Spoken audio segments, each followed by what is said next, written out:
우리 교리강의 171번째 시간입니다. 171번째 세상 끝까지 전쟁만 있으리라. 우리 지난 시간에는 성도들이 세상에서 승승장구하는 것이 아니라 아주 가장 처참하게 가장 무참하게 고난을 겪을 거야 라고 하는 그런 말씀을 드렸죠. 오늘 그와 비슷한 내용이죠. 지금 재림론에 그리고 종말론에 있으니까 그런 내용들입니다. 오늘 누가복음 21장 12절 13절 그리고 이 말씀에 대한 근거가 다니엘서 9장 26절입니다. 우리 다 같이 한번 같이 봉독하도록 하겠습니다. 이 모든 일 전에 내 이름을 인하여 너희에게 손을 대어 핍박하며 회당과 옥에 넘겨주며 임금들과 관장들 앞에 끌어가려니와 이 일이 도리어 너희에게 증거가 되리라. 다니엘서입니다. 62일의 후에 기름 부음을 받은 자가 끊어져 없어질 것이며 장차 한 왕의 백성이 와서 그 성읍과 성소를 회파하려니와 그의 종말은 홍수의 엄몰됨 같을 것이며 또 끝까지 전쟁이 있으리니 황폐할 것이 작정되었느니라.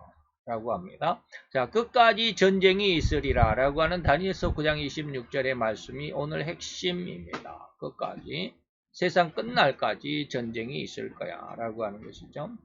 자, 우리가 이 종말론의 두 번째 질문, 그리스도가 오실 때 어떠한 일들이 먼저 징조로 보이겠나 라고 하는 3번의 세 번째 질문입니다. 오늘 본문으로 제시한 누가복음 21장 9절로 11절. 본문은 아니네요. 네, 맞네.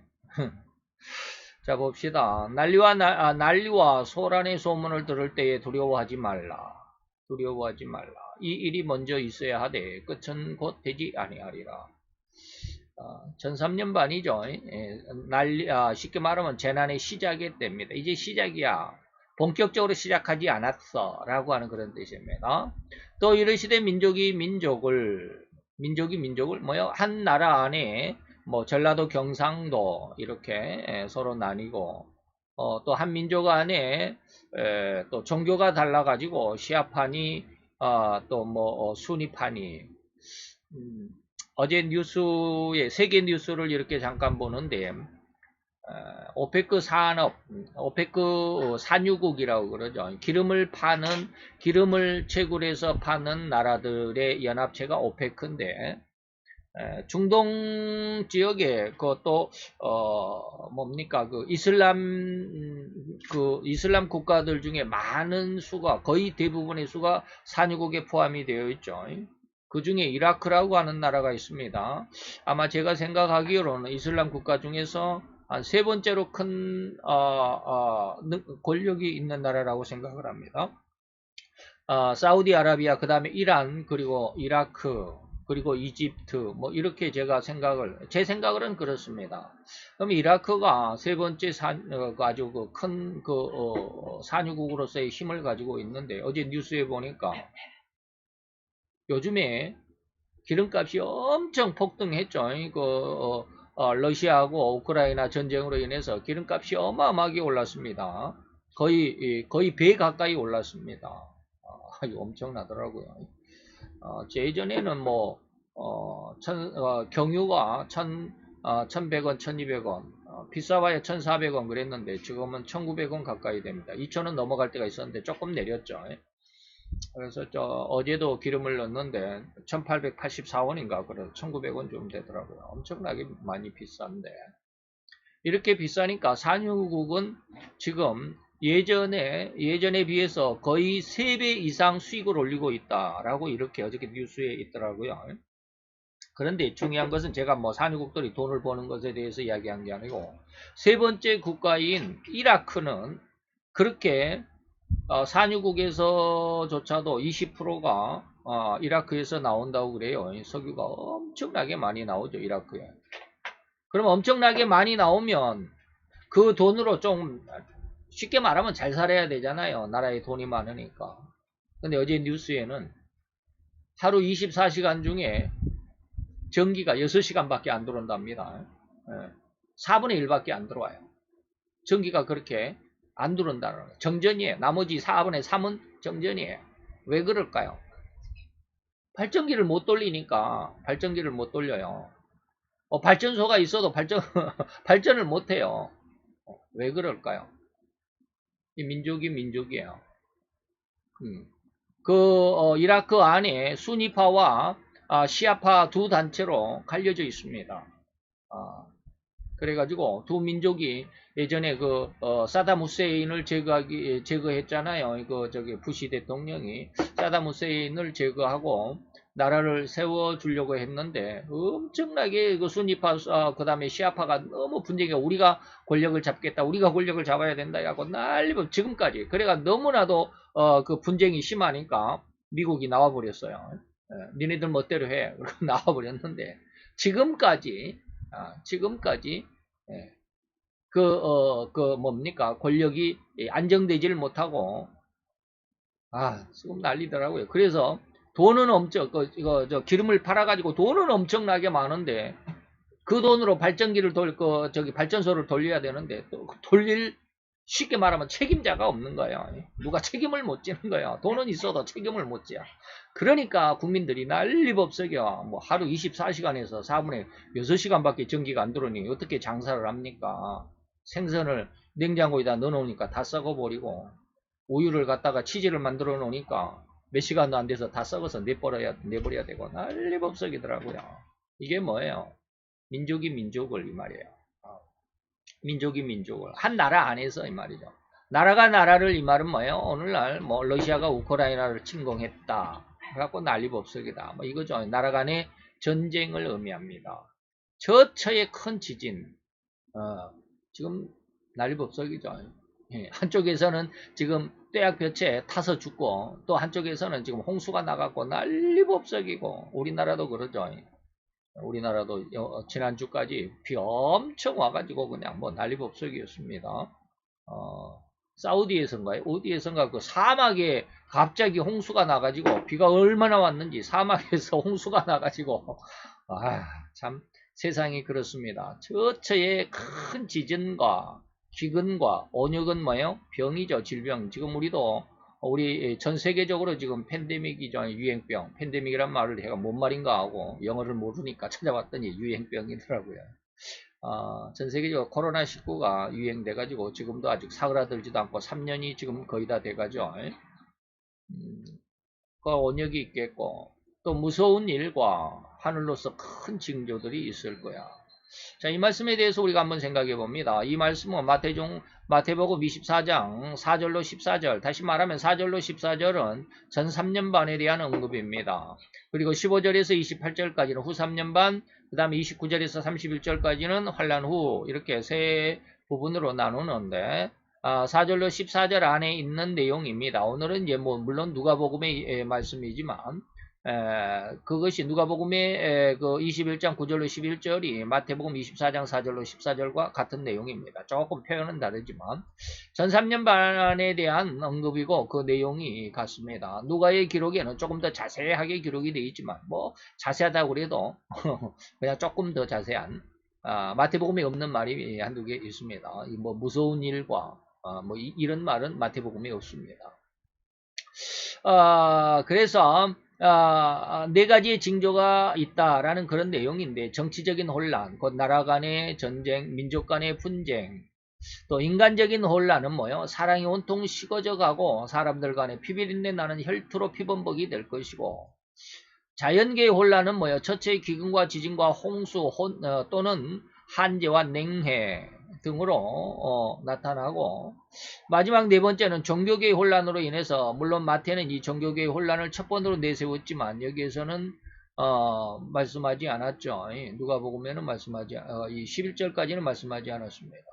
그러나 마태복음은 종교계의 혼란을 가장 첫 번째로 내세웠습니다. 그래서 수없이 많은 종교인이라기보다는 종교가가 그래야 되는데 종교인이 서로가 그리스도를 흉내내는 일들이 비일비재할 것으로 온 세상의 혼란의 소용돌이 속으로 헤어나지 못할 것임을 예수 재림의 징조 중에 첫째로 마태는 예언해 주었습니다.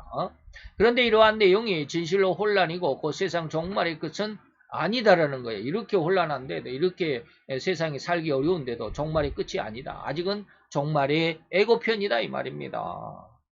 종말에 다다르기는 했지만 애고편이 시작이기는 하지만 아직도 후 3년 반이라는 기간이 남아있는데 거기에는 들어가지 않았습니다. 또 이렇게 후 3년 반의 기간이 지났을지라도 이제 이후에 후 3년 반의 기간이 지났을지라도 또다시 그렇게 환란이 지난 후에도 징조가 보일 것입니다. 이게 세상 끝의 징조라고 하는 큰 징조들은 전 3년 반에만 있고 없어지는 것이 아니고 후 3년 반에도 있고 환란 후에도 있습니다. 이러한 일들은 절대로 끊이지 않을 것이고 또 쉴 새 없이 이어질 것이라고 이미 주님은 550여 년 전에 다니엘에게 일러주었습니다. 그래서 오늘 다니엘서 9장 26절입니다. 62일의 후에 기름 부음 받은 자, 기름 부음을 받은 자가 누구야? 예수님이 끊어져 없어질 것이다. 십자가에 죽으실 것이다 이 말입니다. 예수님의 십자가 이후에 장차에 한 왕의 백성이 왔다. 이게 적그리스도죠. 그리고 그 백성 적그리스도의 군대들, 그 나라의 백성들이죠. 적그리스도와 그 군대들이 와서 성읍과 하나님의 여기는 물론 이제 이스라엘을 의미하지만 전체적으로 보면 교회와 이 말입니다. 성읍과 성소를 회파하려니와 교회와 성도들 그리고 기독교 국가들 이런 데를 회파하려니와 그 적그리스도의 종말은 홍수의 엄몰될 같을 것이다. 홍수의 엄몰됩니다. 라고 하는 것 여러분들이 뉴스를 보면 좀 아시죠? 우리나라에서 이번에 비가 뭐 지난주간 저지난주간 뭐 떼가지고 엄청나게 와가지고 산사태가 나고 난리법석이었죠. 엄몰된다. 예. 그래서 뭐 서울에서도 지하에 사는 뭐 할머니하고 딸하고인가 이렇게 할머니하고 엄마하고 딸 그렇게 3대가 한꺼번에 물이 갑자기 들이닥쳐 가지고 지하 반지하에서 사는데 나오질 못해 가지고 익사해서 죽었다라는 안타까운 뉴스도 있었죠. 엄물된다라는 게 바로 그런 거예요. 엄물됐다. 한순간에 휩쓸려가 버린다. 또 끝까지 전쟁이 있으리라. 이것이 이제 오늘 본문의 오늘 시간의 주제입니다. 끝까지 전쟁이 있으리라. 이렇게 엄청난 일이 있을지라도 이건 그냥 시작이고 그리고 이런 시작이 했으면 이제 뭐 끝이 나고 이제 평화가 오느냐? 평화가 없습니다. 끝까지 전쟁만 있을 것이다 라고 하는 겁니다. 기름 부음을 받은 자는 예수님이고요. 끊어지 없을 것이란 예수님이 십자가에 죽을 것을 의미하는 것이고요. 장차 한 왕과 그 백성은 적그리스도의 또 그의 백성들이고 마지막 대환란의 때를 주름잡을 주체 세력이 바로 적그리스도의 병사들을 의미하고 있습니다. 이렇게 하죠. 예. 왜 이렇게 다 이렇게 떨어졌는지. 그 다음에 성읍과 성소를 회파한다는 의미는 후 3년 반이 바로 저들의 활동기간, 적그리스도와 그의 백성들의 활동기간으로서 예정이 되어 있는데 저들의 활동기간 중에 대부분을 그리스도인들을 찾아내고 잡아 죽이는 일로 일관하게 되리라는 그런 예언입니다. 그래서 지난 시간에 성도의 권세가 무참히 짓밟히고 깨질 것이다 라는 말씀을 드렸습니다. 또한 그의 종말, 다시 말하면 저 그리스도와 그의 백성들의 그의 군대들의 종말은 그렇게 그리스도인들을 찾아내고 잡아 죽이는 일로 일상을 삼았던 저 그리스도와 그의 병사들에 대한 예언, 종말에 대한 예언은 바로 이들에 대한 예언인데 이렇듯 흉악한 짓을 저질렀기 때문에 그 죄값을 치르게 될 것이다. 반드시 하나님은 그랬죠. 피를 흘리는 자는 반드시 죽일지니라. 그래서 마태복음 7장 21절로 24절까지 보면은 22절에서 24절까지인가요? 24절에서 26절까지인가요? 이렇게 보면 뭐라고 그래요? 그 미련한 건축자에 대한 이야기가 있죠. 반석 위에 집을 짓지 않고 모래 위에 집을 지으면 홍수가 나고 바람이 불고 비가 내리면 그 무너짐이 흉악하게 된다. 엄물된다. 라고 하는 것이죠. 그 기초가 반석이지 않으면 이 말이죠. 정확하지 않으면 진리 안에 세워지지 않으면 거짓말과 가짜에 그리고 그냥 늘 속임수에 그 기반이 있는 사람은 절대로 성공하지 못합니다. 세워질 것 같지만 세워지지 않습니다. 지금 민땡당의 상황이 저는 그렇다라고 보고 기도하고 있습니다. 그렇게 기도합니다. 그래서 거짓과 속임과 눈속임으로 사람들의 눈을 속여 마음을 홀렸던 한 사람, 이 땡땡 어떤 사람은 반드시 그렇게 될 것이라고 저는 그렇게 기도합니다. 예전에 제가 많이 그랬죠. 조땡 어떤 사람을 하나님이 이사야서 14장인가를 빗대가지고 그걸로 인해서 많이 기도했다라고 제가 늘 이야기를 했습니다.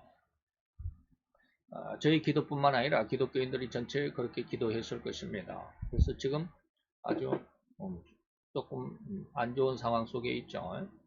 지금 이땡땡 씨도 그럴 거예요. 저도 그렇게 기도합니다.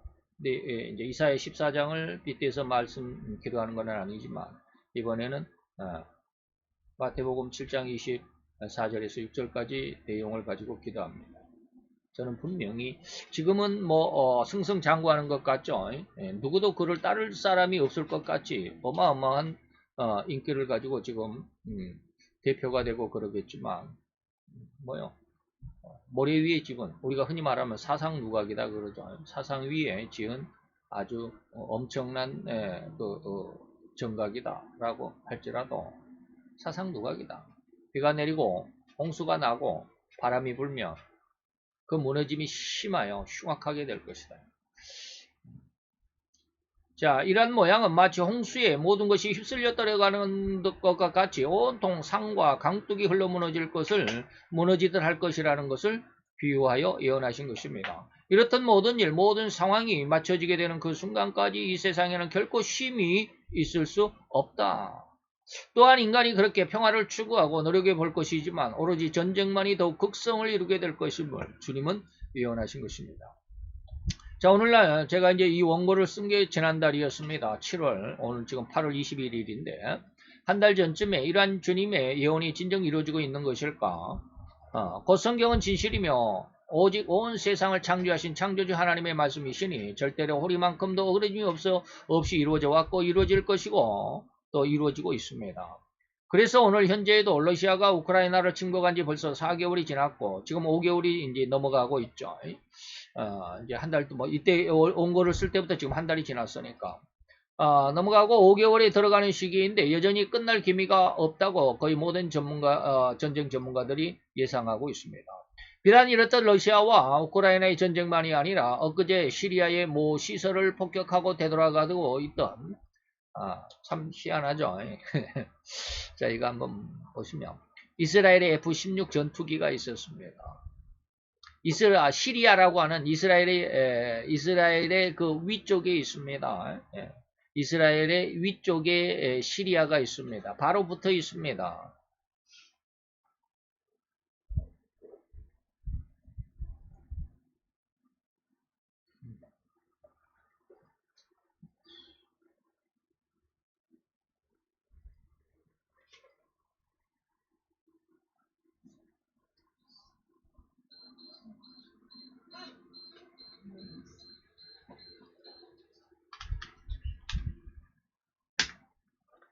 시리아를 딱 치면 이렇게 시리아가 나옵니다. 시리아가 이렇게 나오죠. 여기가 시리아입니다. 지금 화살표가 보이죠? 위에는 터키입니다. 위에는 터키입니다. 지금 터키라기보다는 지금 터키라는 말이 닭찜닭인가 그렇다고 그러죠. 그래서 터키의 대통령이 누구지? 네자인데 그 터키 말고 튀르키예라고 하는 그 이름으로 바꿔서 나라의 이름을 바꿨습니다. 터키가 아니라 튀르키예다라고 보는데 거기 위에 이렇게 국경이 이렇게 있습니다. 여기가 바로 시리아입니다. 요 왼쪽이 지중해에 붙어 있는 이쪽이 시리아고요. 그 밑에가 이스라엘이 요만큼 붙어 있습니다. 이스라엘 쬐끔만하게 이렇게 저울추같이 이렇게 붙어 있습니다. 시리아가 이렇게 크게 있고요. 요 위쪽에는 레바논이 조그맣게 있죠. 자, 그런데 이 시리아의 모처에 뭡니까 무슨 군사 시설을 이스라엘의 F-16 전투기가 가서 폭격을 하고 뭐냐면 S-300이라고 하는 러시아의 지대공 미사일, 러시아군이 아니라 러시아에서 샀죠. 시리아가. 그래서 그 지대공 미사일 그 포대를 이스라엘 전투기 F-16이 가가지고 이걸 폭격하고 아주 박살을 내고 돌아왔습니다. 그리고 이제 돌아가고 있는 중에 꽁무니 쪽에서 이 말입니다. 꽁무니 쪽에서 앞쪽이 아닌 뒤쪽에서 미사일을 발사되었기에 이스라엘의 전투기가 순간 급각속으로 도망하여 격추되지는 않았다라는 뉴스가 있기도 했습니다. 이것이 바로 나라와 나라의 전쟁의 한 예를 여러분들에게 말씀을 드린 거고요. 우리나라도 결코 평안한 시기는 아님을 잘 이해할 필요가 있죠. 2020년 7월 27일 그리고 77년 전에 우리나라는 북한 김일성의 흉악한 도발인 6.25 참변이 있었습니다. 그 이후로 그 전쟁으로 인해서 국제연합에서는 우리나라를 돕겠다고 합의를 하여 지원군이 우리나라에 파견된 날이라고 우리는 6.25가 아니라 7월 27일을 기념합니다. 유엔군 참전의 날이라고 해가지고 7월 27일을 기념하고 있습니다. 그런데 북한은 이 날을 6.25 참변에서 승리한 날이라고 승전의 날이라고 선전하면서 승전 기념일로 지키고 있습니다. 참 희한하죠. 이날 북한은 김정은이가 언제 지난달 말입니다. 지난달 27일 날 김정은이가 남한의 윤석열 대통령과 그 정부를 향하여 자기네가 만들어 놓은 핵폭탄으로 남한의 군대를 전멸시키겠다는 흉악한 엄포를 포고한 날이기도 합니다. 곧 우리나라도 결코 같은 민족끼리 아웅다웅하고만 있는 이른바 민족끼리의 분란에 아직은 휩싸여 있다고만 해야 할 것입니다.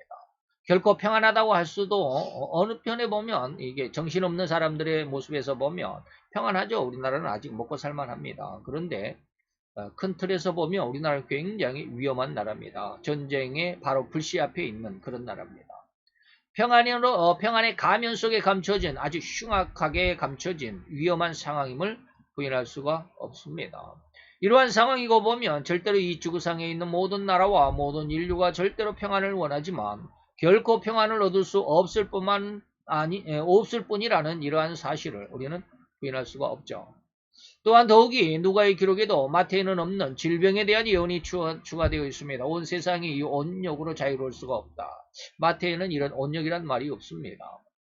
그런데 누가는 기록을 해놨죠. 온역이다. 마치 예언이 지금 우리가 이 시기에 이루어지고 있는 그리고 절대로 부인할 수 없는 상황임을 다 알 수 있을 것입니다. 코로나19라고 명명된 중국의 우한에서부터 발병 시작이 된 유행병인데 이게 뭐요? 폐렴입니다. 폐병이죠. 저희 어머니도 돌아가신 사유를 사망 진단서를 제가 띄었습니다. 제가 띄어가지고 저기 가가지고 제가 띄어서 이렇게 와가지고 사인이 어떻게 보다 보니까 사인이 거기 적혀 있더라고요. 사인이 뭐냐 했더니 폐병으로 사인이 되어 있어요. 코로나죠. 네.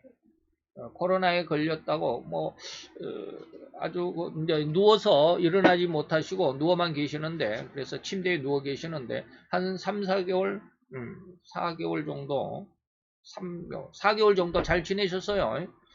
그런데 갑자기 4개월이 지난 어느 날 병원에 입원해 있대요. 그래서 왜 입원했느냐 그랬더니 코로나에 걸리셨다. 그래갖고 코로나 걸리셔가지고 코로나 전문병원에 그 환자들 가는 전문병원에 한 달쯤인가 계시다가 저희 형님이 아는 병원으로 옮겼는데 뭐 얼마 안 있다가 돌아가셨어요. 근데 이제 사인이 뭐요? 노안이 아니라 폐병에 코로나로 죽으신 거예요. 돌아가신 거죠. 그래서 많은 사람이 코로나로 죽었죠. 중국의 우한에서 발병이 됐습니다. 중국인들이 만들어낸 병균이다 이 말입니다. 그 실험실에서 만들어낸 병균이에요. 지금 2년도, 지금은 이제 3년이 벌써 다 돼가지고 12월달, 지금 8월달이니까 8월도 다 갔죠. 20일이면. 9, 10, 11, 12, 4개월만 있으면 3년이 되어가죠. 3년이 되죠. 그래서 2년도 훨씬 넘어 3년의 중간까지 쓰러지지 않고 계속하여 변이를 거듭하면서 유행하고 있는 현 상황이 예수님의 그 예언이 이루어져 가고 있음을 우리는 부인할 수 없는 그런 상황이죠. 그 세상의 정치적인 상황, 또 사회적인 상황, 그리고 그 백성들과 곧 인류 생태의 변화를 잘 주시해야만 할 것입니다. 그래서 주님의 원하심처럼 시대를 분별할 수 있는 하나님의 성도로 성장해야만 하죠. 이렇지 않으면 시대를 분별할 수 없느냐라고 이렇게 책망을 들을 수밖에 없다 이 말입니다. 또한 그 어떠한 역경과 환난과 공포와 두려움이 몰려 다닥칠지라도 절대로 이에 대항할 수 있는 은혜와 믿음과 능력이 충분하게 배양되어 있어야만 하는 겁니다. 아침에도 말씀드렸지만 저도 이렇게 말은 잘해요. 어떠한 역경과 환난과 역경과 공포와 두려움이 몰려 다닥칠지라도 이에 대항할 수 있는 은혜와 믿음과 능력이 배양되어야 된다. 이렇다라고 해도 순간적으로 세상이 힘들고 것도 불안할 때도 있어요. 내가 어떻게 이 세상을 이겨나가나. 예. 어쩌면 만약에 세상적인 어떤 느낌으로 제게 돈이 한 몇 억쯤, 한 10억쯤 있으면 이런 생각은 안 할 겁니다. 왜요? 돈의 힘을 믿으니까. 돈의 힘을 믿는다는 것은 하나님을 믿는 것이 아니라는 뜻이기도 합니다. 그래서 하나님을 믿어야 된다라는 이러한 훈련 속에 지금 있다라고 저는 봅니다. 어쨌든지 그렇습니다. 하나님은 결코 헌하시는 분이 아니십니다. 곧 하나님의 약속은 절대적입니다. 하시겠다고 하면 반드시 하시는 분이라는 말입니다. 그래서 하나님은 믿으시다고 이미 성경이 여러 군데에서 하나님은 믿으시단 말이 뭔 말이에요? 믿을 수 있다라는 뜻입니다. 믿을만하다, 믿을 수 있다 이런 뜻입니다. 히브리서 11장 11절 이는 약속하신 이를 믿으신 줄 안다. 그 영혼을 믿으신 조물짓게 우리는 부탁하자. 하나님은 믿으시다. 뭐 이런 거 다 여러분들이 쭉 한번 읽어보세요. 너무나도 많은 성경 구절들이 하나님은 믿으신 하나님이다라고 말씀하고 있습니다. 거의 모든 말씀과 증거들이 오직 하나님은 믿으시기에 그 어떤 환난과 고난이라도 이겨낼 수 있는 믿음과 그리고 그 믿음의 인내를 함량하라고 권고하는 그런 뜻이죠. 그리고 또한 이렇게 기분만 함량하는 마음만으로 기분만으로도 뭐 조증처럼 말이죠. 조울증의 조증처럼 그냥 막 기분만 그럴 수 있다 할 수 있다 막 이런 것이 아니라 이른바 말로만 하고 실제로 아무런 대가도 줄 수 없는 자라면 아마도 무능한 하나님이 될 것입니다. 그런데 이러한 하나님이라면 무능한 하나님이라면 말만 하고 너는 이렇게 내가 해줄 테니까 너 믿어 해놓고는 안 해주면 오늘날 민땡당의 대표로 이제 아마 선출이 됐을 것입니다만은 이땡명 씨처럼 말만 하고 뒷구멍에 가서는 다 내치는 이러한 쪽은 곤란하죠. 어떻게 그의 말을 믿고 따를 수가 있겠나 이 말이에요. 그런 하나님은 무능하심이 아니고 절대로 전능하신 하나님이심을 우리는 믿어야 합니다. 이렇듯 그의 명령과 요구하심대로 그 모든 엄청난 환난과 고난을 이겨낸 자들에게는 그에게는 너무나도 합당하고 적당한 더 큰 은혜와 보상으로 함께 하신다는 약속도 절대 우리는 잊어서는 안 될 것입니다. 그 말의 의미에서는 다시 말해 이 환난을 이기는 자에게는 하나님의 큰 축복이 있는데 둘째 사망해를 받지 않는다. 그럼 둘째 사망이면 첫째 사망도 있을 것이 아닌가? 첫째 사망이 뭐예요? 육신의 죽음입니다. 육신의 죽음. 우리가 육신에 거의 모든 사람이 지금 죽은 사람들이 다 첫째 사망에 들어있는 사람들입니다. 그러면 둘째 사망은 뭘까? 앞으로 죽을 사람도 많이 있겠지만 둘째 사망은 아니죠. 둘째 사망은 뭐예요? 예수님의 심판에 의해서 지옥의 형벌이 둘째 사망입니다. 지옥으로 떨어지는 것이죠. 지금 육신의 사망은 지옥으로 떨어지는 그런 사망은 아닙니다. 어떻게 보면 지옥의 대합실로 가는 사망이죠. 육신의 사망은 완전한 지옥의 형벌은 아닙니다만은 그래서 육신을 가지고 이 비진리에 대적하여 이기는 자 목숨이라도 걸고 세상에서 우리는 육신의 목숨은 빼앗길지라도 하나님의 진리로 승리하는 자, 진리를 거절하지 않는 자라면 그들은 둘째 사망의 지옥의 형벌은 받지 않을 것입니다. 계시록 2장 26절에 보면 이기는 자와 끝까지 내 일을 지키는 그에게는 하나님이 이런 만국을 다스리는 권세를 줄 거야 라고 이렇게 쭉 이기는 자 또 내가 생명수 샘물과 목마른 자에게 값없이 주는 그러한 은혜를 줄 거야 라고 하나님의 약속하신 이 약속을 믿으라 이 말입니다. 하나님의 성품 중에 특별한 것은 결코 변함이 없는 불변이라는 것입니다. 불변의 하나님이라는 뜻입니다. 이것을 우리는 하나님을 배우는 이 교리 시간에 이 배우는 것을 절대로 잊어서는 안 되죠. 이 마지막 흉흉하기 이를 데 없는 흉악한 세월을 앞에 두고 있는 우리 신자들은 절대로 하나님의 성품이 어떠한가를 분명하게 공부하고 깨달아서 그러한 하나님의 성품을 믿는 그 믿음 안에서 이 흉흉하고 흉악한 세대를 잘 이겨낼 수 있는 신앙으로 성장하시기를 간절한 마음으로 바라는 바입니다. 그래서 한번 오늘 마지막 때까지 세상 끝날 때까지 전쟁만 있으리라고 하는 이 상황 속에서 세상 끝까지 전쟁이 있을 것이라는 것과 그리고 그 전쟁 속에서라도 하나님을 불변의 하나님으로 믿고 그의 약속, 그의 축복을 믿는 믿음 안에 성장하면 반드시 결코 흔들림 없이 어김없이 주어지는 하나님의 은혜라는 것 말씀드렸습니다. 잘 이해하시고 믿음으로 받아주셨으면 좋겠습니다. 기도합시다. 할렐루야. 주님, 오늘도 여호와의 귀한 사랑과 그 크신 은혜와 은총을 감사드리나이다. 주의 영광 앞에서 진실로 아름답고 귀한 신앙으로 성장하게 하시고 내 하나님과 온전한 교제 속에서 더욱 즐거움과 기쁨과 찬양하는 귀한 은혜의 역사를 이루어가는 저들의 모습이 되게 하여 주시옵소서. 하나님의 귀한 뜻을 세상 가운데 드러내며 하나님의 권능으로 살아가 세상을 이기는 그 권능 속에 있게 하여 주시옵소서. 진실로 온전한 그리고 올바른 굳건한 신앙으로 성장할 수 있도록 주님 역사하시고 지켜 은혜를 도하여 주시옵소서. 예수 그리스도 이름으로 감사와 기도드려 싸움나이다. 아멘.